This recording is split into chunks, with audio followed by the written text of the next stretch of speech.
Is it acceptable for someone to create a documentary about you without your approval? How would you feel if it happened to you? It's like, Definitely not acceptable. It's facetious and petty.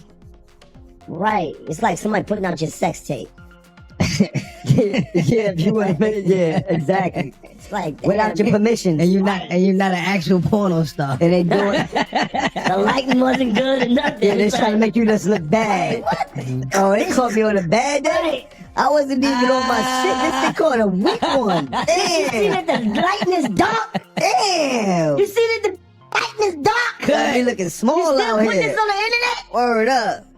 But I would I ain't feel gonna front. I think Yeah, I feel messed up. if they saluting you, First of all, they want somebody doing a documentary about you. You wanted to be a dope documentary. It gotta be dope. Showing who you are, what you've done, Without no bullshit everything on you've it. accomplished. Like a documentary is a big thing. Like you don't want nobody doing a documentary about like trying to just make your whole character look weak. Like that's petty behavior. And definitely, we out to go shopping and all that, you know what I'm saying? Say, what's this I hear about y'all with the cartwheels? Nothing, you know, it's just like we got a cartwheel fetish. Wherever you go, we break dance and do cartwheels. Cartwheel? Cartwheels. Who got a cartwheel for me? It's like an actual 360-degree spin if you're not from the site for culture. Right. You know what I'm saying? Well, we gonna get the cartwheels going. I bet. Jimmy, let me see your car.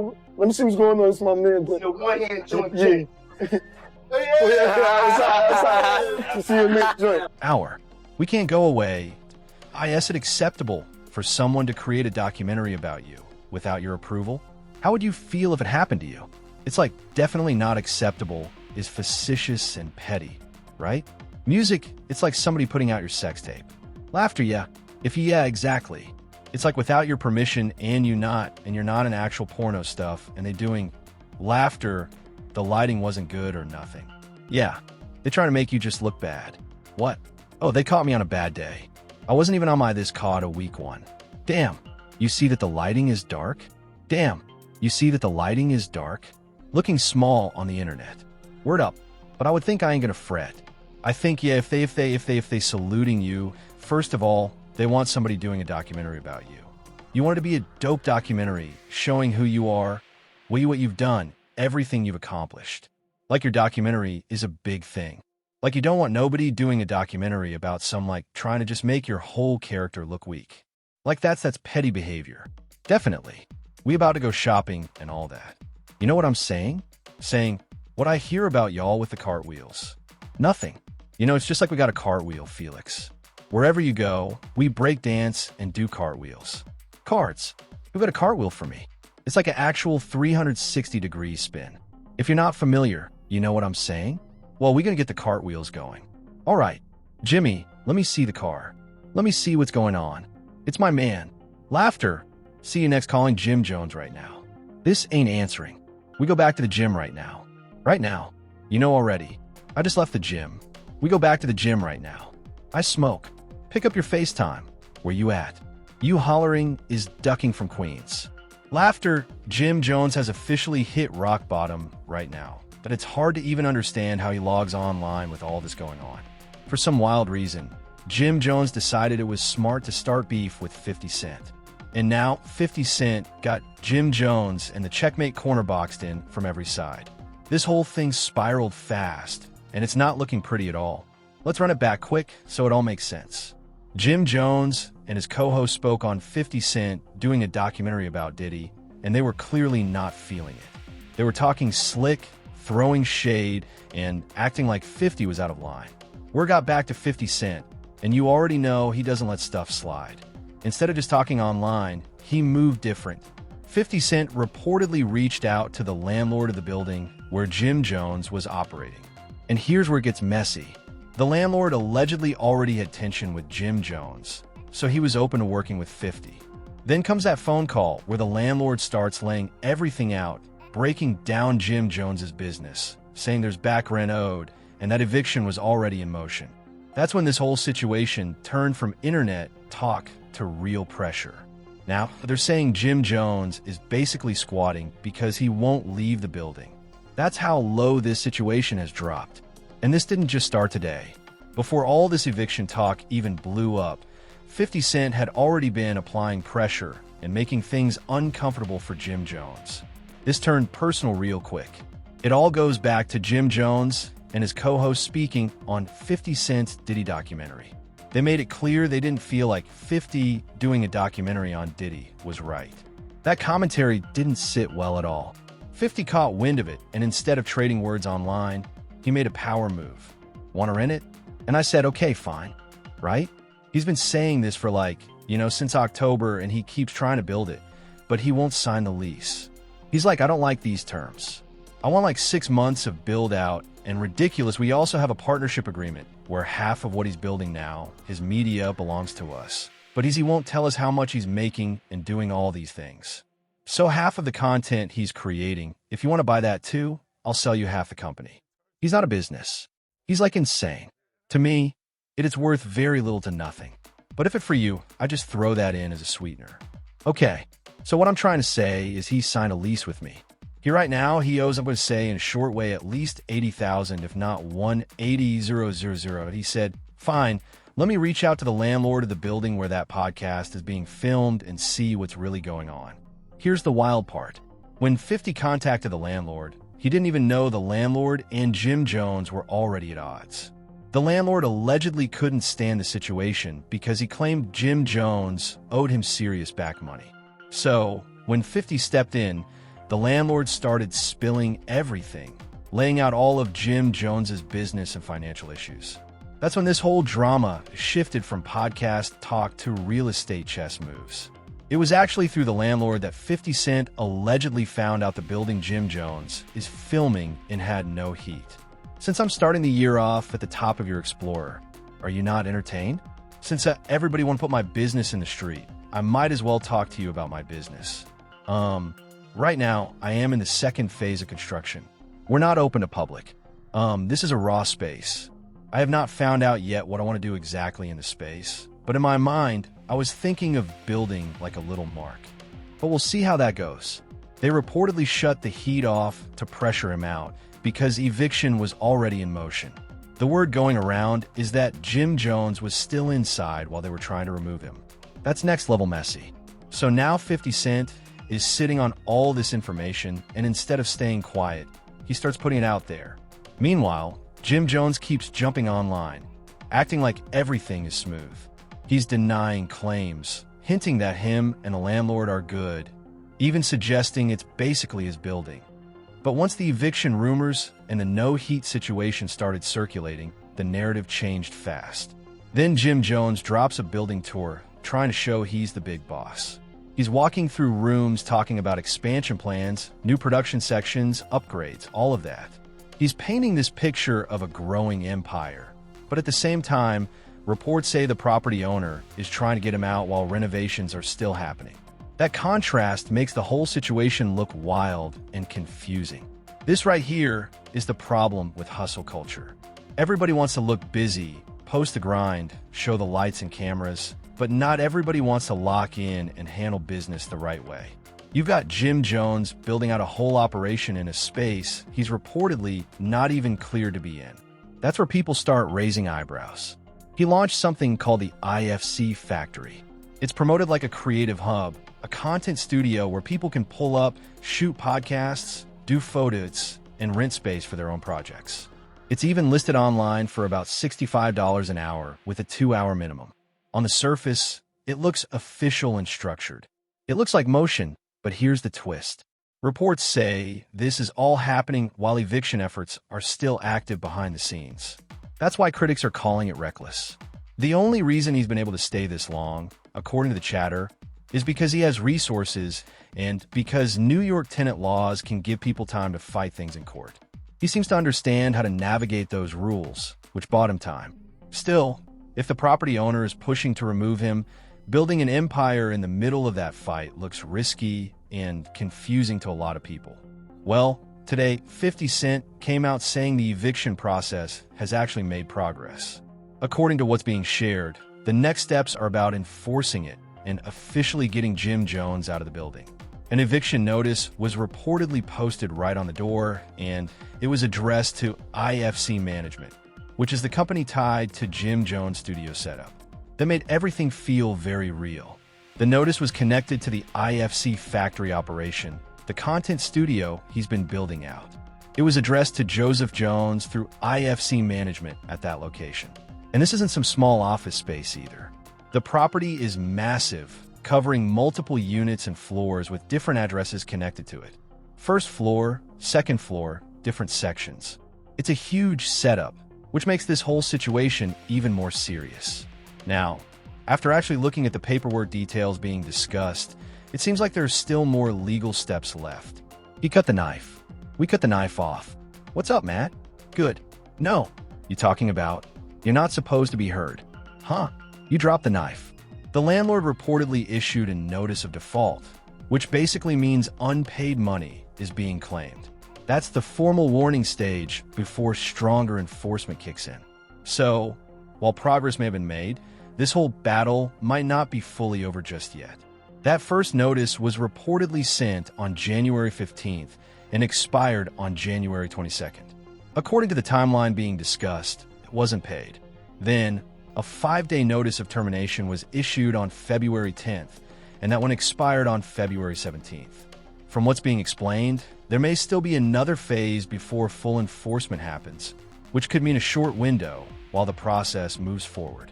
The next step would involve getting an official eviction order and possibly a sheriff to carry it out. Okay, what's up? What happened? Yeah, I'm good. Yo, it's mine. Hopefully it never reaches that level, because that would turn this into a complete public spectacle. Now, here's where it gets even more intense. 50 Cent somehow got access to clips showing Jim Jones inside the building. How he got them exactly hasn't fully been explained yet. Yes, he's connected to the landlord in this situation, but people are saying there's more layers behind the scenes. Either way, the footage that ended up online sparked major reactions. In the video that 50 posted, it appears Jim Jones is trying to access certain locked rooms inside the building. Some of those areas reportedly controlled the heat, which had been shut off. There are claims that doors were locked off by the property owner, and you can see attempts to get into those sections. Whether it's frustration or confusion, the optics don't look strong. Overall, it just adds another dramatic chapter to an already messy situation. In the clip, his homie walks into a room and starts flicking the light switch on and off. Then he calls out, "Hey yo, Jimmy, they cut the lights off, bro." That moment alone says everything. The energy in that room felt tense and awkward. It wasn't flex vibes. It was survival vibes. And that's what makes people question this whole situation. Jim Jones isn't some random guy trying to make it. He's a known artist with access to real money, real connections, and real opportunities. So, why even put yourself in a position like this? Why not secure proper financing, go through a bank if needed, lock in a legit deal, and build your studio from the ground up the right way? That would look powerful instead of chaotic. There were reports floating around that around 2 months ago, about $180,000 was allegedly owed on the building. If that number was accurate back then, people are wondering what it looks like now. If the space isn't affordable, stepping away might protect your brand more than fighting it publicly. Staying in a tense back and forth like this just creates more pressure and more headlines, and nobody wants to see it spiral further. There's no audio in the clip, but you can see the frustration all over Jim Jones's face. He looks heated, pacing, moving fast, energy high. You can tell this isn't a calm moment. He's clearly trying to locate the room where the landlord allegedly shut the heat off so he can flip whatever switch or breaker needs to be flipped and get warmth back into the building. That's what makes the scene feel intense. When you think about that earlier tour video, it adds another layer. While Jim Jones was talking on camera, you could actually see his breath in the air. That usually means it's freezing inside. And when you watch episodes of the podcast with Mino, Fabulous, and Dave East, they're bundled up heavy most of the time. Hoodies, jackets, layered fits. The room never looks comfortable. That visual alone had people talking.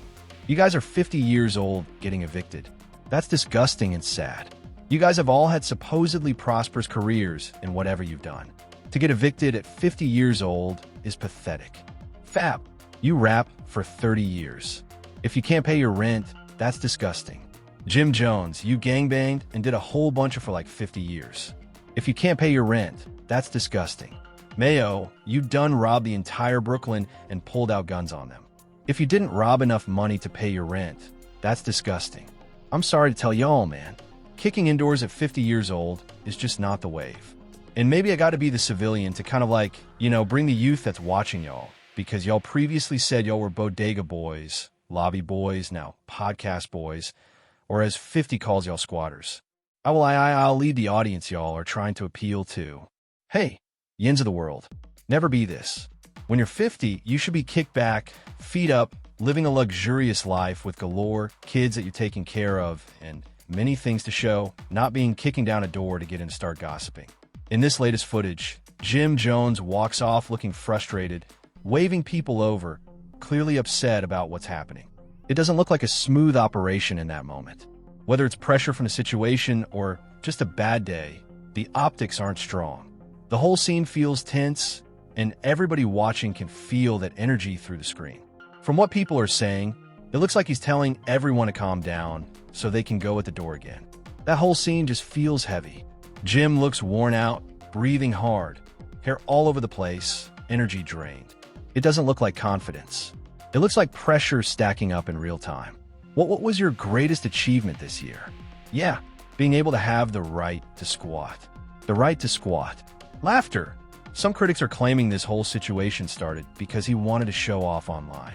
The idea of having your own building, your own factory, your own creative hub, that's a powerful image. But when the paperwork and legal tension don't match the flex, that's when it turns messy. And the tough part is other people are connected to that space too. There's reportedly a woman who runs a talk show through the IFC setup and also rents the space out on Peerspace.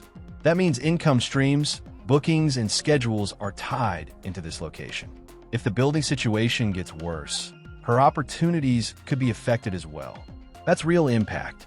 And here's where it gets even more complicated. Word is that 50C has built a direct line with a property owner. The same person who's allegedly been sharing updates and details about what's going on behind the scenes. If that connection is solid, then 50 isn't just reacting online. He's getting first-hand information. That shifts the whole dynamic again. Now, they're saying this guy is clout-hungry heavy, like he loves the spotlight and all the chaos around it. But here's the twist. Allegedly, he gave 50 Cent an ownership stake in the building. That's why 50 came out saying, "Sam is my partner. I own the joint." If that's accurate, that means 50 now has a piece of the property, too. And once that happened, the tone completely changed.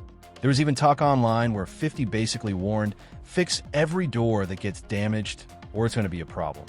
That's when it stopped being jokes and turned into business pressure. If you're damaging space that someone else now has ownership in, that becomes serious fast. This whole thing feels bigger than just social media back and forth. And it doesn't stop with just 50 and Jim because of the podcast. More tension has built up. Mono has been involved in different debates and clashes. And now some of that energy is circling back around Jim too. Enemies get inherited in this game. Then academics jumped on live and started going and talking about Jim, Mano, Dave East, and Fabulous. Once streamers and media personalities join the conversation, it spreads everywhere. Now, it's not just a building issue. It's a full online spectacle, and everybody's watching it unfold. Also, Jim Jones needs to understand something. You can't joke your way out of this one. The first time the whole unpaid rent and squatting talk came up, they went on the podcast and started cracking squatter jokes like it was all laughs. That episode was full of forced humor. But jokes only land when there's no truth behind them. Once receipts and paperwork start floating around, the punchlines don't hit the same. That's when it turns awkward fast. If it's just rumors with no proof, cool, laugh it off.